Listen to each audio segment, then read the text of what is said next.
What's up everyone, DodgeStep here, and I'm happy to say we are taking a deep dive into war in this video. If you have seen my video introduction to new players in Taunt City, you will know that I'm a big fan of war. Alright, before we get started, there are two hyper important things you need to know. If you only remember two things from this video, remember these. Turn revives off. Go to the hospital tab and click on the button in the top right corner until it says nobody. So it'll probably say everyone, so click it until it says nobody. If you're on mobile, it'll just be the heartbeat icon, so tap it until it turns red. So the next thing to know is the bonus chain hit needs to land on the enemy faction. So make sure if you're adding to the chain that the bonus hit, which is hit 10 or 25, 50, 100, whatever, make sure that the bonus hit lands on the enemy faction so that the extra respect that you earn from that hit counts towards the respect earned during the war. It's easy to know when the bonus chain hit is coming. It's right here. The number on the left is where the chain is currently at, and the one on the right is where the bonus hit will occur. Alright, so now that the two most important aspects are covered, here are the categories of this long ass video. How to win war, what to do in war, stacking E, how respect is calculated, chaining, what to do in war if you have low stats, how to not bleed respect, group attacks and distraction, war payouts, and war perks. Let's take a look at what wars are happening right now by going to the faction branch, then clicking on the faction warfare icon in the top right hand corner. Let's take a look at Berserk versus Materia. Okay, so war is won when the lead target has been reached. Your faction needs to have a lead of respect over the other faction. We can see here that the faction Materia has earned a total respect of 15,967, while the other faction, Berserk, has earned a total of 20,064 respect. The difference between them is the lead. The difference here in this case is 4,097 respect. After 24 hours, the lead required to win starts to go down by 1% every hour. The longer the war goes, the lower the lead target to win is. You earn respect by attacking enemy faction members, and as you already know, the bonus hit adds respect too. When attacking someone, the options are leave, hospitalize, and mug. Leave is generally the best option, as the hospital time is only around 20 minutes. This is ideal for farming respect on someone that is inactive. Hospitalize is used against active players to stop them from disrupting an attack phase. They spend a lot longer in hospital. And mug isn't used in war as it reduces total respect earned from that attack by 25%. It's also unlikely anyone will be carrying cash on them anyways. Okay, let's take a look at what to do in war now. So the first thing to do is to read through any newsletters or Discord announcements and find out what the strategy is for this war. Often factions will make deals. The deal will be explained in the newsletter or announcement. If this is the case, you must absolutely follow the deal. Not doing so will just cause problems and you will receive some kind of punishment or get kicked out of your faction and gain enemies. Okay, so now you got the strategy, you need to stack to 1000 E on faction xanax. So how to know when to start stacking for war? So this is the countdown until war starts. We got days, hours, minutes and seconds here. I start stacking normally roughly 1 day and 12 hours before war starts. But I've been taking Xanax for a while now and I'm pretty good at getting my drug cooldowns, so if you're new to Xanax, I would recommend starting a full 2 days before war starts. Starting any earlier than that would be just a waste of natural E regeneration. If you OD a lot, you could consider moving to a bigger faction with maximum toleration perks. The perks found under the toleration branch are all drug related, so reduce drug addiction by up to 50%, decrease overdose chance by up to 30%, very, very good when you're taking a lot of Xanax, and reduce the negative effects of drug addiction by up to 30%. You need to spend all of your E before taking a Xanax. Your E would be wasted otherwise. I have 25 E left, So I'm going to go to the gym and do 2 trains, and still have 5E remaining. I'm slowly working towards the Optimist merit, so anytime I have 5E that's going to be wasted, I search the dump. When I eventually get this merit, I'll probably just train the 5E at one of the lightweight gyms. Not very good gains, but still gains. I could also wait for the next tick of energy, so I have 10E, then I could do 1 train in a heavyweight gym. So now that I have 0E, I can take my first xanax. I got 250E now, so that's my first stack. My drug cooldown, I'll have to wait for the drug cooldown to finish, and then I can take my next one. Okay, drug cooldown's done, so I can take my second xanax. So I pop my second one to have 500E now. And same story again, drug cooldown ends, I take my third xanax. And then I take my fourth xanax, and now I've got 1000E, and I should have no drug cooldown by the time war starts now. At war start, you can take a Vico if you want, to boost your battle stats by 25%. There is a risk of OD, but it doesn't matter if you OD on Vico because the hospital stay isn't that long and you don't lose any E or nerve. The drug cooldown is between 4 and 6 hours, and that's also how long the battle stat boost effect lasts.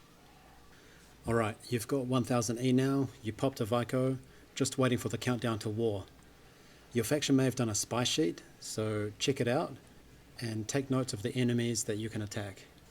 As soon as war starts, cut loose and attack as many people as you can, choosing the leave option. Keep an eye on those that have the green online symbol, as they will most likely med out and attack. They will usually use blood bags to get out of hospital quickly, as they're the most effective item to do so. You should already have the blood bag education. That's the intravenous therapy education under the biology branch. When attacking, you may find that someone else joins the fight and potentially gets the last hit, meaning they get the pay for it.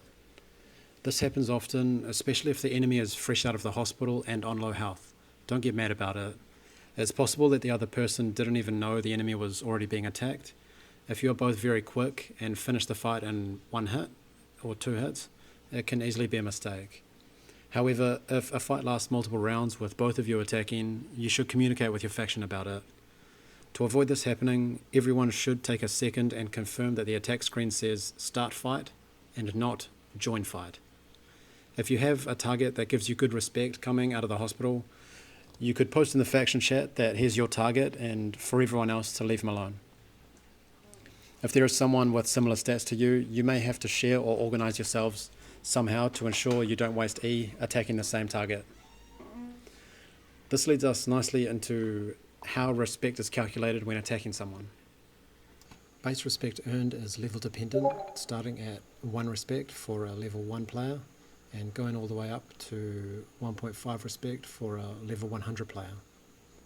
There are quite a few potential multipliers as well. The first one we'll take a look at is group attacks, which do give additional respect.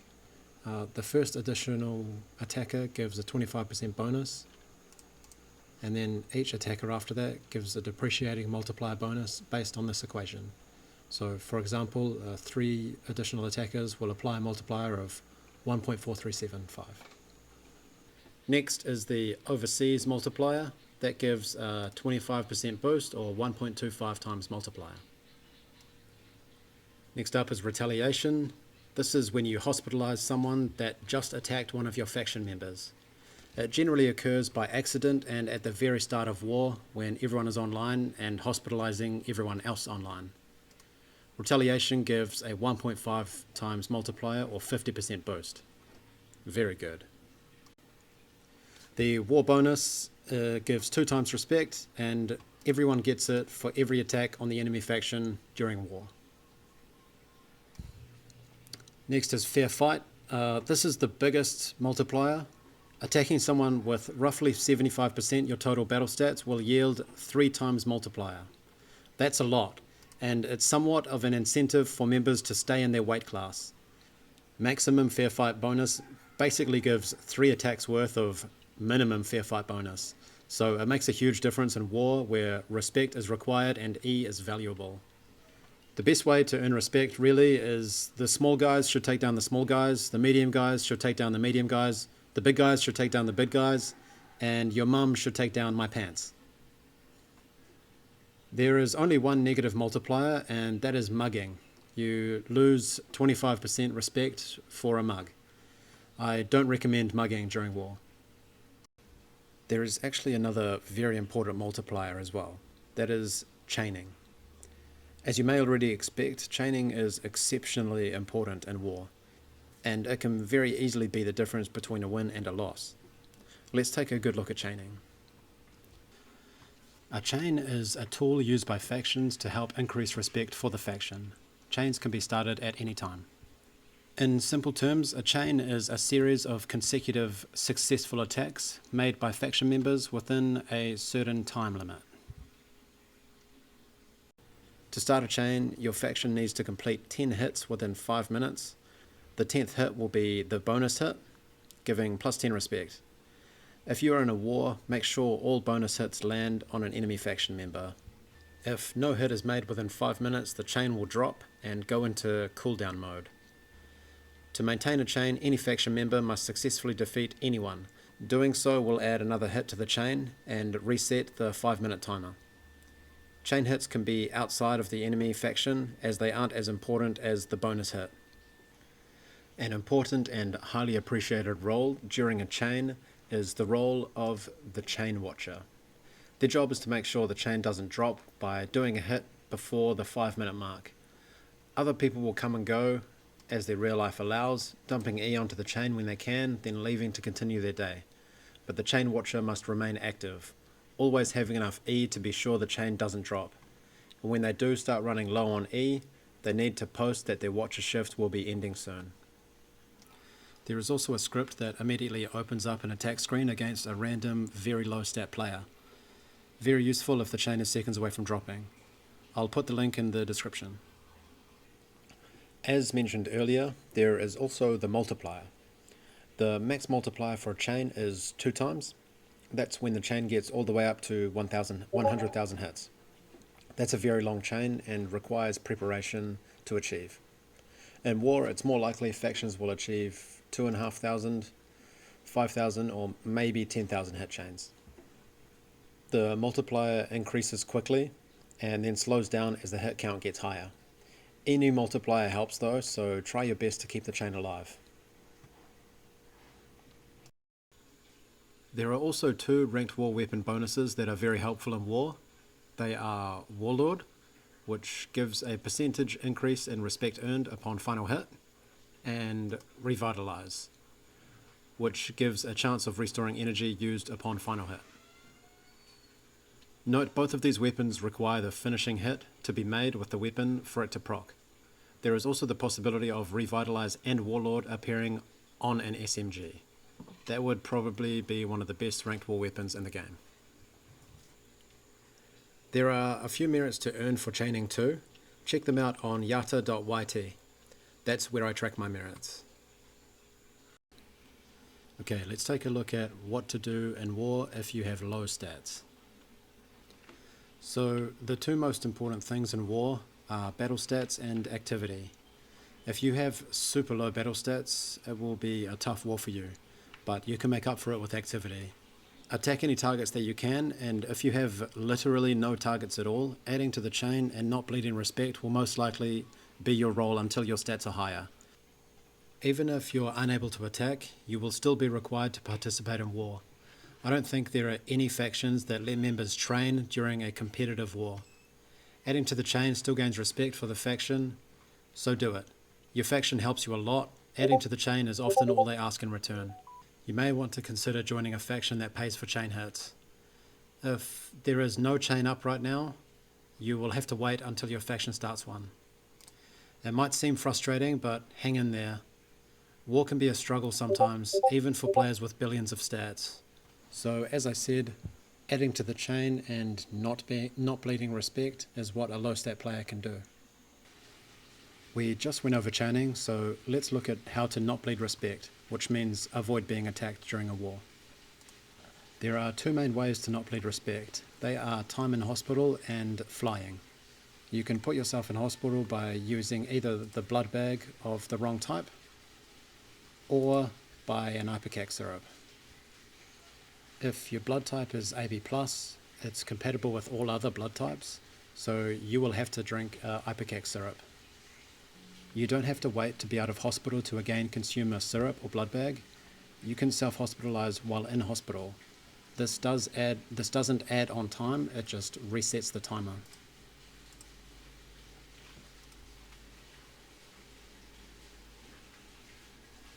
The other option to avoid being attacked is flying. You must be over level 15 to fly. Remember that you have a 15-second window after landing where you cannot be attacked. Use this short window to buy what you need and fly back out immediately. This window also applies to when you land in Torn. Discord bots have many uses. Our creeper can tell us if a country has enemies in it or flying to or from it. You can also see the same info for your own faction, so you could then make decisions based on the enemies in a country and your own faction members in a country. Another option to go to hospital is by being bountied. Players can have bounties placed on them by faction members, friends, or anyone in Torn. This sometimes takes time though, so if you're being farmed immediately when getting out of hospital, it's unlikely a bounty hunter will be able to hospitalize you. Unfortunately, you cannot place a bounty on yourself because that's just silly. An advantage of being hospitalized due to a bounty hunter is early discharge. With early discharge allows a player to leave the hospital with no medical items or no medical cooldown used. Players will have their health bar recovered to whatever it was before they were attacked by the outside hitter. This chart here explains exactly what an outside hit is. There are also often group attacks during war. You may be asked by your faction to assist in a group attack to take down someone with high stats. You will need to communicate with your faction. Make sure you have the auto re-equip temporary weapon turned on in settings. Now for some stuff a little more complicated. There is a group fight mechanic called distraction, which allows really high stat players to be taken down with multiple attackers. There are only really three parts that need to be understood here. They are how defense and dexterity are modified, how chance to attack is modified, and how distraction stacks work. So a defender's defense and dexterity are halved for each stack of distraction that there is. This makes it possible to take down anyone in Torn. Even the NPCs, who have trillions of stats, still get taken down with enough distraction stacks and temporary weapons. When it comes to attacking, defenders also have a reduced chance to attack during a group fight. The chance to attack you is based on this formula, 1 divided by bracket D plus 1, where D is the number of distraction stacks. Here's an example with 2 stacks of distraction. So 2 plus 1 equals 3, 1 divided by 3 equals 0.33, so the defender has a 33% chance to attack you after you attack them. So here you can see with 2 stacks of distraction, I attack and he does not attack me back. Again, I have 2 stacks of distraction and I attack. Again, he does not attack me back. And on the 3rd time I attack and he does successfully attack me back. Now finally on to the most complicated part of group attacks, how distraction stacks work. When I initially heard about distraction, I thought it was as simple as having 5 people join a fight means the enemy has 5 stacks of distraction, and therefore their stats were low. But it doesn't actually work like that at all. Distraction stacks are perspective based, so what you see on your screen might not be the same as what someone else sees on their screen. I'd like to just give a big thanks to Palmatius for letting me use this GIF in my video. They made a post about distraction a couple years ago, and they were happy to hear it was still useful. So at the start of the fight, no one has any stacks of distraction. The first attacker attacks, everyone gains 1 stack. Second attacker attacks, everyone gains 1 stack, he resets. Third attacker attacks, everyone gains 1 stack, he resets. Fourth attacker attacks, everyone gains 1 stack, he resets. And so on and so forth. This is circling attacks, and this is how grouped attacks should be done. That way everyone attacks with the highest stacks of distraction. There is also a ranked war bonus called backstab, giving a percentage chance of double damage when the target is distracted. If you or your faction often perform group attacks, this is an exceptionally good weapon for the primary hitter to take into battle. War payouts. War can be very good financially. In my best war, I made over $100 million, but I think my average payout would be around $50 million. This is one of the primary reasons you should train your stats. The higher your stats are, the more targets you will have in war, therefore the more money you can make. When my stats were low, war was very hard. I had very few targets and was constantly being attacked by everyone. I found I started to make decent money around 500,000 total stats. The reason war is so financially interesting is because when the war is over, your faction will be given ranked war caches and a bunch of points. Opening these ranked war caches gives a high quality weapon or piece of armor with 1 or 2 bonuses on it. These weapons and armor can sell for a lot of money and can make a real difference in someone's ability to attack and defend. Ranked war weapons are among the most expensive things in the game. The number of caches and points your faction will get is based on the current rank and division of your faction, whether you win or lose, 2 times for a win and 1 times for a loss. The number of 4 members across each faction, more members provides greater rewards, and participation bonus. Greater participation, win or lose, will provide greater rewards on a scale of 0 to 3 times. Plus there's a random variance. Let's have a look now at war perks and how they affect war. Your faction will have a peace mode and a war mode. So your faction perks will be changed a few hours before war start time to help with all the attacks and the hospital time to come. War mode will give you increased medical cooldown, increased medical item effectiveness, increased passive stats, increased outgoing hospital time, increased health, reduced time spent in hospital, among other things. The more respect your faction has, the better your war perks will be. Just like training perks, war perks make a big difference in war. I think I covered everything war related, but if you have anything you would like to add, comment down below.